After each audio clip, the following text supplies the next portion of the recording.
Good morning students, welcome to online classes. Class 12 में हम पढ़ रहे हैं चैप्टर नंबर फर्स्ट मैथमेटिक्स का। चैप्टर नंबर फर्स्ट जो है हमारे पास, उसका नाम है relation and function. Relation and function तो भी क्लास 11th में हमने पढ़ा था रिलेशन और फंक्शन, सेम चैप्टर है। उससे आगे हम बात करते हैं थोड़ा सा। तो भी रिलेशन सबसे पहले बात करेंगे हम रिलेशन की, उसके बाद फंक्शन की। तो फर्स्ट टॉपिक है हमारे पास रिलेशन। फर्स्ट टॉपिक हम पढ़ते हैं रिलेशन। क्लास 11th में हमने रिलेशन के बारे में क्या पढ़ा था? कोई relation R set A to B define है। किस तरीके से डिफाइन है कि R is equal to, R जो है वो ऑर्डर्ड पेयर की फॉर्म में आएंगे। उसमें एलिमेंट जो भी होगी रिलेशन में वो ऑर्डर्ड पेयर ए और बी की फॉर्म में आएंगे, such that A belongs to set A and B belongs to set B. यानी इस ऑर्डर्ड पेयर का फर्स्ट एलिमेंट सेट ए से आएगा, सेकंड एलिमेंट जो आएगा सेट बी से आएगा। उनसे क्या बोलते हो आप? सेट ए टू बी एक रिलेशन है। ठीक है, अब देखते हैं नेक्स्ट टाइप्स ऑफ रिलेशन के बारे में। Types of relation.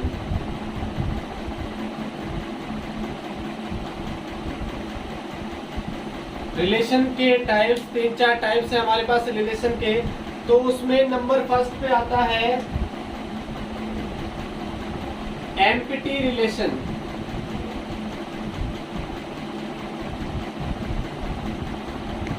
Empty set पढ़ा था आपने पढ़ा था एम्प्टी सेट।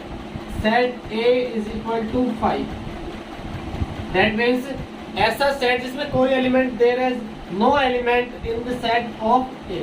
तो भाई सेट ए में कोई एलिमेंट ही नहीं है तो सेट कैसा होगा? Empty set.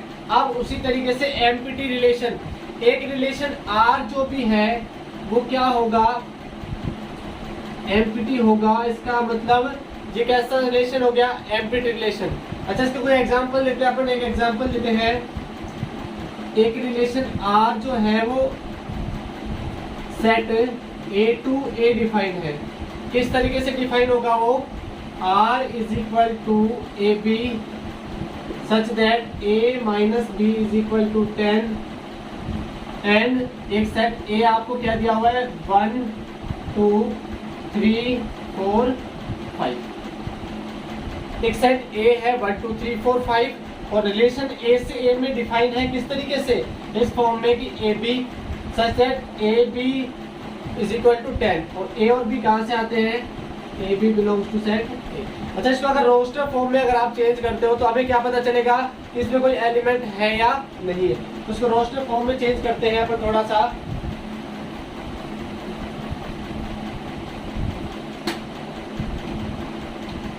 देखो a minus B is equal to क्या दे रखे हैं आपके पास? 10। अच्छा, a एलिमेंट यहाँ से ले लेते हैं 1। a इज इक्वल टू आपने लिया 1, तो भाई b भी क्या ले लो आप एक बार? 1। तो आएगा हमारे पास 1 minus 1 is equal to 0, no which is not equal to 10। 10 के इक्वल नहीं आ रहा। इसी तरीके से a1 रहने तो b इज इक्वल टू 2 ले लो, तो भी 1 माइनस 2 इज इक्वल टू कितना आएगा? Minus 1 is not equal to 0।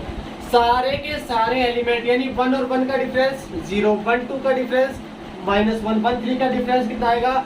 Minus 2, 1 4 का माइनस 3, 1 और 5 का माइनस 4। यानी अगर आप उल्टा लोगे 5 और 1 का डिफरेंस 4, 4 और 1 का डिफरेंस 3, 3 और 1 का डिफरेंस 2, 2 और 1 का difference 1। That means a minus B is not equal to क्या आएगा? हमेशा 10। तो ये कंडीशन फुलफिल नहीं हो रही। आप आर रिलेशन है उसको रोस्टर फॉर्म में कैसे लिखोगे? 5। यानी इस रिलेशन वाले सेट में कोई भी एलिमेंट नहीं है तो ये सेट कैसा होगा? This is called empty set. Next बात करते हैं यूनिवर्सल रिलेशन के बारे में। टाइप्स ऑफ रिलेशन पढ़ रहे हैं। सेकंड नंबर है हमारे पास यूनिवर्सल रिलेशन।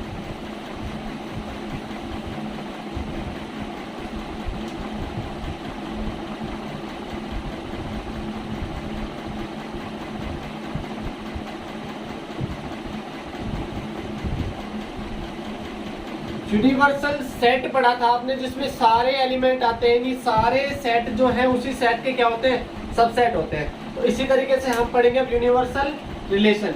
यूनिवर्सल रिलेशन के लिए हमने क्या देखा कि एक सेट ए है अपने पास 1 2 3 मान लिया मैंने, ठीक है। इस सेट के सारे एलिमेंट जो है इससे बिलोंग करने चाहिए। जैसे रिलेशन आर है अपने पास, क्या देखना भाई, 1 का 1 के साथ रिलेशन है, 1 का 2 के साथ रिलेशन है, 1 का 3 के साथ 1, और उसके बाद आगे सेकंड ले लेते हैं 2 का 1 के साथ, 2 का 2 के साथ, 2 का 3 के साथ, 3 का 1 के साथ, 3 का 2 के साथ और 3 का 3 के साथ। तो ये रिलेशन आर है अपने पास डिफाइन। देखना सेट ए के सारे एलिमेंट, सेट इसके सारे एलिमेंट से क्या करते हैं, रिलेशन बना रखे। 1 का 1 के साथ भी है, 1 का 2 के साथ भी, 1 का 3 के साथ भी, 2 का 1 के साथ भी, 2 का 2 के साथ भी, 2 का 3 के साथ भी, 3 का 1 के साथ, 3 का 2 के साथ और 3 का 3 के साथ। यानी इस सेट के सारे एलिमेंट आपस में क्या कर रहे हैं, रिलेट कर रहे हैं। ये सेट क्या होगा या फिर ये रिलेशन क्या होगा अपने पास, universal relation. Hence R is universal relation, यानी जिसमें सारे के सारे एलिमेंट आपस में एक दूसरे से क्या हो, रिलेटेड हो, उसे क्या बोलेंगे अपन, यूनिवर्सल रिलेशन। नेक्स्ट टाइप की बात आती है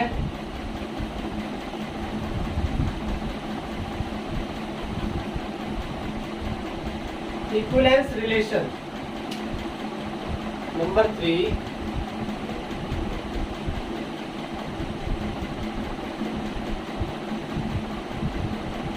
इक्विवेलेंस रिलेशन। इक्विवेलेंस रिलेशन क्या होता है, इसमें 3 पार्ट्स होते हैं इसके। नंबर फर्स्ट हम देखते हैं, नंबर फर्स्ट होता है reflexive.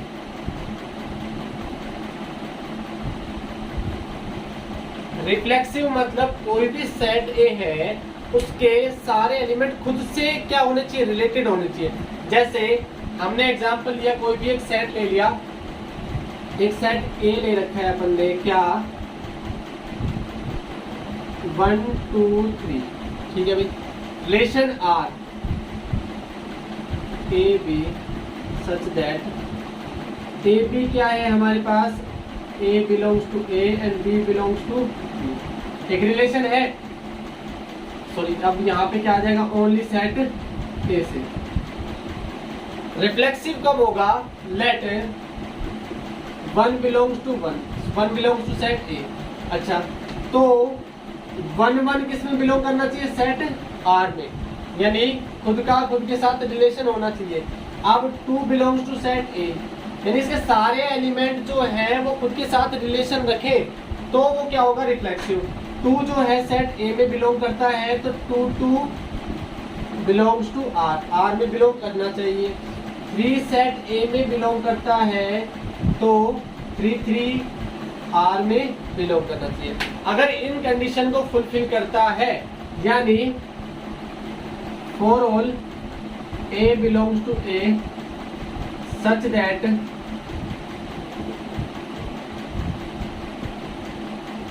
A belongs to R, then R is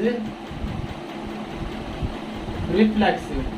यानी कोई भी एलिमेंट सेट ए में है और उसका उसी के साथ रिलेशन जो है वो किस में हो, आर में हो, तो आर क्या होगा, रिफ्लेक्सिव होगा। इसी का सेकंड पार्ट देखते हैं हम, सिमेट्रिक।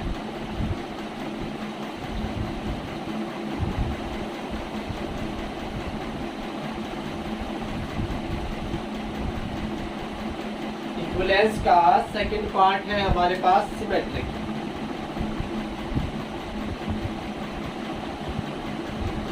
सिमेट्रिक रिलेशन, सिमेट्रिक मतलब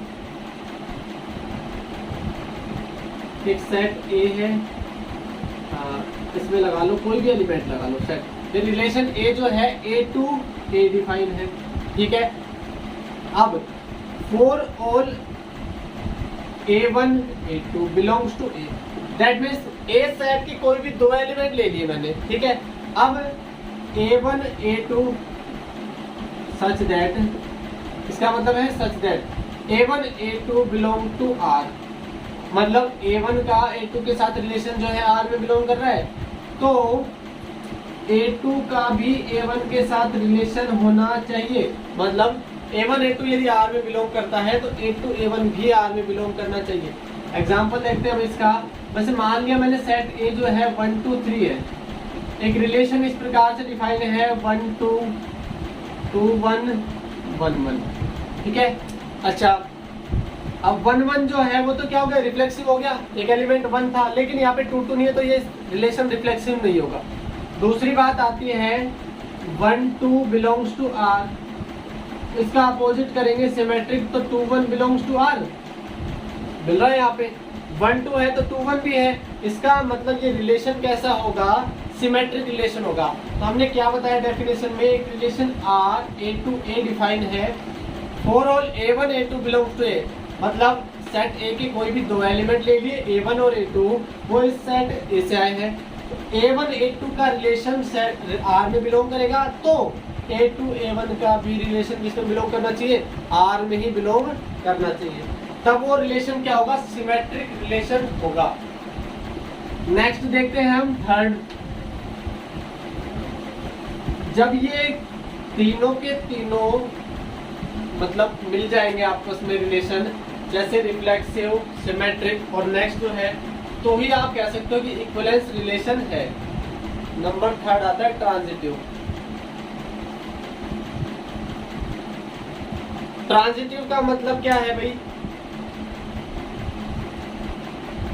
एक सेट R जो है वो A2 A डिफाइन है for all A1 A2 A3 belongs to A।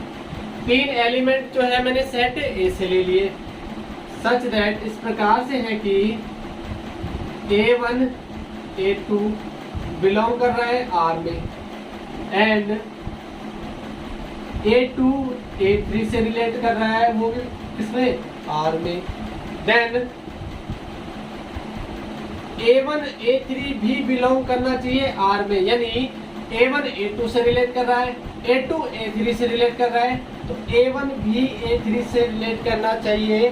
तो ये रिलेशन कैसा होगा, ट्रांजिटिव रिलेशन।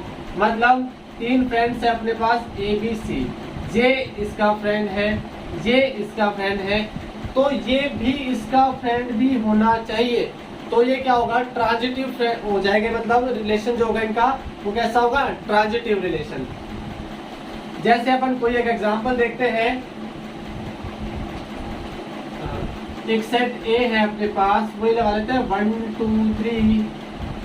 R जो है वो डिफाइन है किस तरीके से, 1 का 2 के साथ, 2 का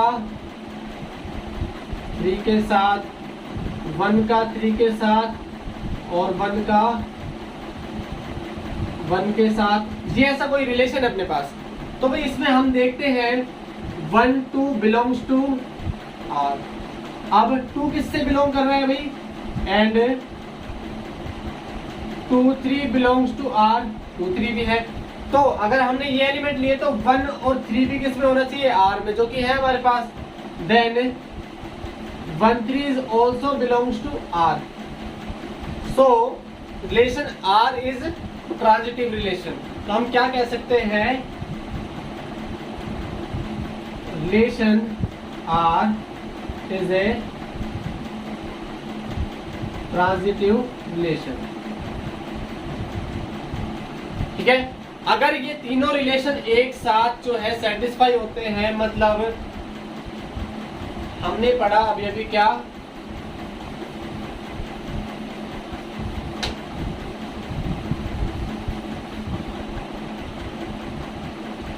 इक्विवेलेंट रिलेशन कब कह सकते हैं, किसी भी रिलेशन को। नंबर 1, सबसे पहले तो वो क्या हो, रिफ्लेक्सिव हो, ठीक है। सेकंड, वो हो सिमेट्रिक। नंबर 3 क्या हो, वो ट्रांजिटिव। अगर ये तीनों कंडीशन एक साथ फुलफिल होती है तो अपन रिलेशन R को क्या कहेंगे, then R is equivalence relation. तो एक्सरसाइज 1.1 में क्वेश्चन किस पे आएंगे अपने पास? क्वेश्चन में पूछेगा कि बताइए रिफ्लेक्सिव है, सिमेट्रिक है या ट्रांजिटिव है या फिर इक्विवेलेंस है।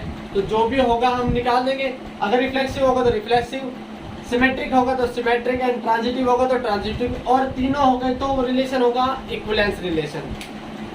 तो एक्सरसाइज 1.1 की बात करते हैं अब थोड़ा सा।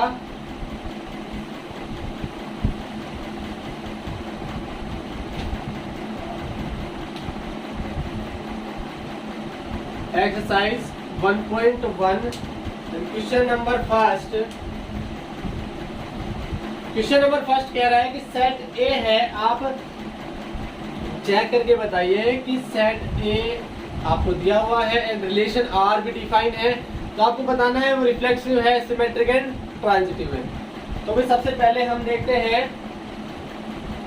सेट ए हमारे पास है 1 2 3 4 से लगाकर 14 तक and relation R is defined as A B such that 3x minus y is equal to 0 and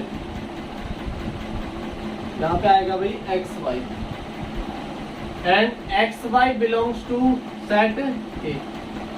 ये क्वेश्चन है, आपको बताना है कि ट्रांजिटिव है, रिफ्लेक्सिव है या फिर सिमेट्रिक है। सॉल्यूशन करेंगे इसका। सबसे पहले कैसे पता चलेगा? आर को रोस्टर फॉर्म में लिखेंगे। ये रिलेशन जो है सेट बिल्डर फॉर्म में है, इसको रोस्टर फॉर्म में लिखने के लिए अपन क्या करेंगे?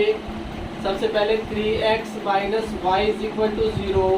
ये क्वेश्चन जो है रिलेशन और फंक्शन का जो है, जो सेकंड चैप्टर था क्लास 11th में, उसका फर्स्ट क्वेश्चन यही है सेम। तो क्या होगा भाई, यहाँ से अपन लिख सकते हैं y is equal to 3x।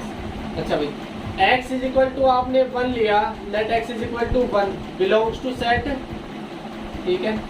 तो y इज इक्वल टू कितना आएगा भाई? 3 इंटू 1 इज इक्वल टू 3, जो कि किस में बिलोंग करता है? a में बिलोंग करता है। और a में बिलोंग करता है तो 1 3 बिलोंग करेगा किसमें? r में, ठीक है। x इज इक्वल टू 2 लिया आपने, जो कि बिलोंग करता है सेट a में। तो y इज इक्वल टू कितना आएगा? 3 2 जा 6, 6 एलिमेंट जो 6 जो है वो a में बिलोंग कर रहा है। That means 2 6 belongs to r। x is equal to 3 belongs to set a। तो y इज इक्वल टू 3 3 जा 9 बिलोंग्स टू सेट a। तो भी हम क्या कह सकते हैं? 3 9 is also belongs to set r। x is equal to 4 belongs to a। तो भाई y इज इक्वल टू कितना आएगा? 3 4 जा 12 is also belongs to set A। Then 3 12 belongs to 4 12। x is equal to 5 belongs to A। y is equal to 3 5 जा 15। 15 जो है set A में नहीं है। 15 is not belongs to set A. That means 5 और 15 is not belongs to R। ठीक है। अब मतलब इसके सारे आगे के जो भी एलिमेंट्स आएंगे वो किस में बिलोंग नहीं करेंगे? R में बिलोंग नहीं करेंगे। तो हमारे पास रिलेशन में कितने एलिमेंट आए? 4। इस रिलेशन R को लिख लेते हैं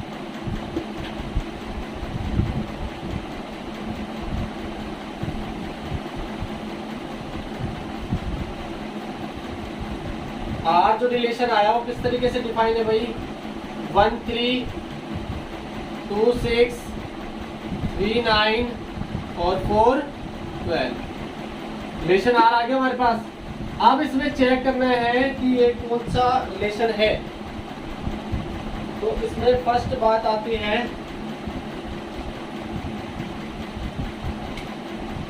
रिफ्लेक्सिव की।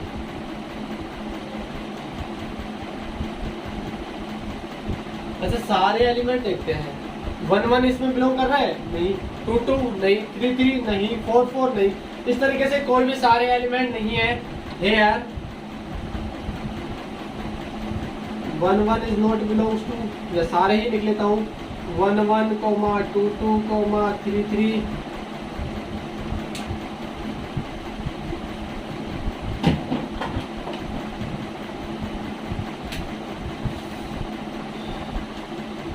here 11, 22, 33 से लगाकर 14, 14 is not belongs to R।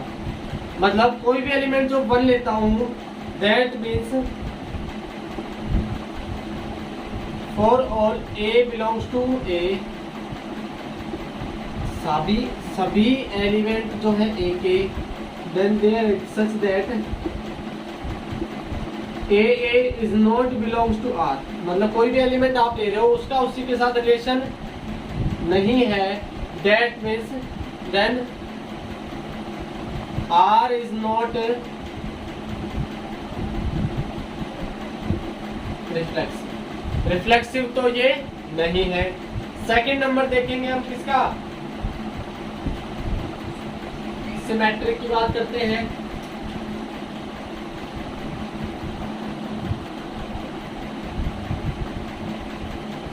Reflexive तो नहीं है। अब सेकंड जो है वो सिमेट्रिक है।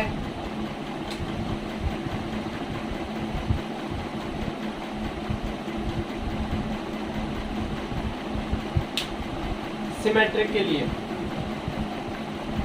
1, 3 बिलोंग्स टू R, 1 और 3 R में बिलोंग कर रहे हैं, तो क्या 3, 1 R में बिलोंग कर रहे हैं क्या? 3, 1 है कहीं पे? नहीं है, that means 3, 1 is not belongs to R। 2, 6 belongs to R, क्या 6, 2 बिलोंग्स टू R? 6, 2 तो नहीं है, ठीक है। 3, 9 बिलोंग्स टू R, क्या 9, 3 बिलोंग कर रहा है इसमें R में? नहीं कर रहा। 4, 12 belongs to R, but 12, 4 is not belongs to, मतलब कोई भी एलिमेंट का अपोजिट एलिमेंट नहीं है, तो अपन क्या कह सकते हैं, here for all AB belongs to A, या फिर आप A1, A2 ले लो, जो भी आपको अच्छा लगे। A1, A2 belongs to A, such that A1, A2 belong करता है R में, but A2, A1 is not belongs to R। R is not symmetric. R जो है वो सिमेट्रिक नहीं है। नेक्स्ट बात करते हैं किसकी, ट्रांजिटिव की।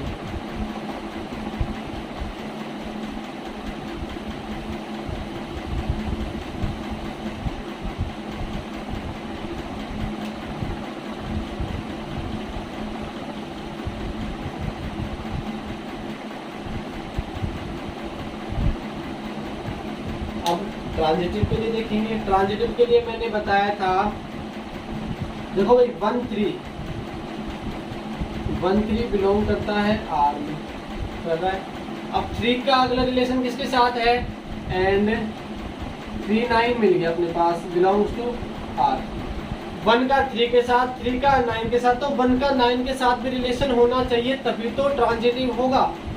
बट यहाँ पे क्या नहीं है भाई, 1, 9 is not belongs to R, 1, 9 तो नहीं है, that means here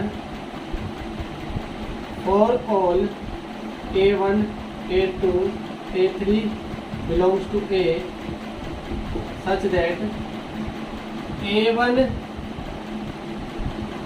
A2 belongs to R and A2, A3 belongs to R, but A1 और A2 is not belongs to R। A1, A3 जो है वो R में बिलोंग नहीं कर रहा, तो हम क्या कह सकते हैं, hence R is not